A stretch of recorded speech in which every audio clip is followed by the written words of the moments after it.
तो जय श्री कृष्णा, जय श्री राम, जय श्री राधे राधे, जय श्री महाकाल। इस प्रवचन में आपको श्रवण कराएंगे जब अर्जुन द्वारा जयद्रथ का वध कर दिया गया। महाराज धृतराष्ट्र ने पूछा, हे संजय, भूरी श्रवा के समाप्त हो जाने पर अर्जुन ने जयद्रथ का वध करने के लिए क्या किया और हमारे पुत्रों ने उसकी रक्षा का क्या प्रबंध किया। संजय कहने लगे, कुरुराज, भूरी श्रवा के मरने के पश्चात अर्जुन ने श्री कृष्ण से कहा, हे केशव, अब हमारे रथ को शीघ्र ही जयद्रथ के समीप ले चलिए, क्योंकि सूर्यास्त होने में देर नहीं।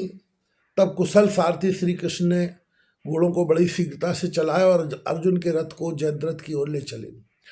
अर्जुन के रथ को जयद्रथ की ओर जाता हुआ देखकर दुर्योधन ने कर्ण से कहा, पुरुष श्रेष्ठ, सूर्यास्त होना ही चाहता है। इस स्वल्प समय का यदि सदुपयोग कर लिया तो हमारी निश्चय ही विजय होगी, क्योंकि सूर्यास्त तक जयद्रथ की रक्षा हो जाने से अर्जुन की प्रतिज्ञा भंग हो जाएगी और वह बिना मारे ही चिता की आग में जलकर स्वयं ही मर जाएगा। अर्जुन के न रहने पर हमारा मार्ग निष्कंटक है। हम स्वतंत्रता से संपूर्ण राज्य को भोगेंगे। अतः तुम समस्त महारथियों को साथ लेकर जयद्रथ की रक्षा करो। कर्ण ने कहा, राजन, यद्यपि भीम के प्रचंड प्रहारों ने हमारे समस्त शरीर को जर्जरित कर दिया है, तथापि सिंधुराज की रक्षा के उद्देश्य को लेकर हम अपने जीवन की आशा को त्याग कर भीषण युद्ध करेंगे। इधर समय की अति न्यूनता देखकर महावीर अर्जुन जयद्रथ के पास पहुंचने के लिए कौरव सेना का संहार बड़ी शीघ्रता से करने लगे। कौरवों ने भी जयद्रथ को कर्ण शल्य महारथियों से रक्षित कर अर्जुन पर अत्यंत बाण वर्षा प्रारंभ कर दी। सूर्य को अस्त हुआ देखकर समस्त कौरव सेना उत्साह में भरकर बड़े वेग से युद्ध करने लगी। वीरवर अर्जुन ने भी सबसे पहले कर्ण को ही अपना लक्ष्य बनाया और अपने भयंकर बाणों के प्रहार से उसके सारथी और घोड़ों को मार गिराया तथा कर्ण को भी घायल कर दिया। रथ के अनुपयोगी होने पर अश्वत्थामा और शल्य भी कर्ण की सहायता करने लगे। कौरव पक्ष के योद्धाओं द्वारा छोड़े गए बाणों से आकाश को ढक लिया और चारों ओर अंधकार छा गया। तब अर्जुन ने दिव्यास्त्र द्वारा उस अंधकार को दूर कर दिया। अर्जुन उस समय साक्षात महाकाल की प्रतिमूर्ति बने हुए कौरव सेना का महाविनाश कर रहे थे। उनके गांडीव की भयंकर टंकार से समस्त सेना अत्यंत भयभीत होकर इधर उधर भागने लगी, किंतु कौरव सेना के प्रधान महारथियों ने एकत्रित होकर बड़ी तत्परता से अपना संपूर्ण बल लगाकर जयद्रथ की रक्षा की। उन्होंने अर्जुन को जयद्रथ पर वार करने का अवसर नहीं दिया। इतने में सूर्यबिंब बादलों की ओट में आ गया। कौरवों ने समझा कि सूर्य अस्त हो गया।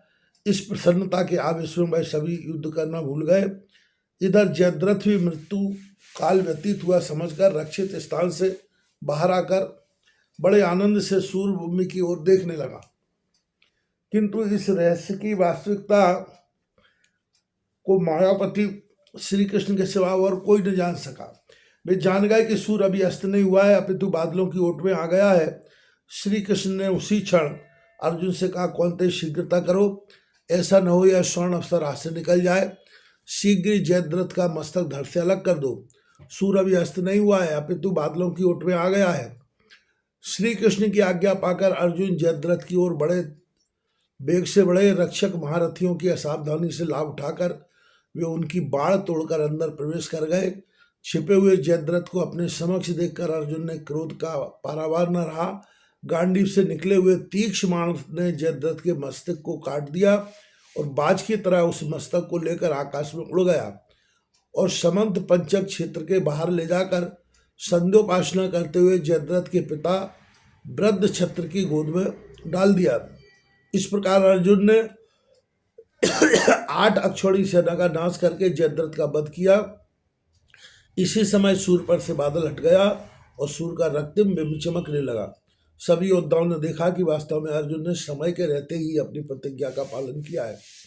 जयद्रथ को मारकर अर्जुन भीम, सात्विकी, युधामन्यु व उत्तमोजा बड़े स्वर से हर्ष ध्वनि करने लगे और भगवान श्री कृष्ण विजय सूचक स्वर से अपना शंख बजाने लगे।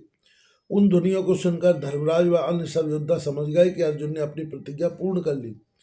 यह जान सबको अति प्रसन्नता हुई और भांति भांति के वाद्य बजाकर दसों दिशाओं को निनादित कर दिया।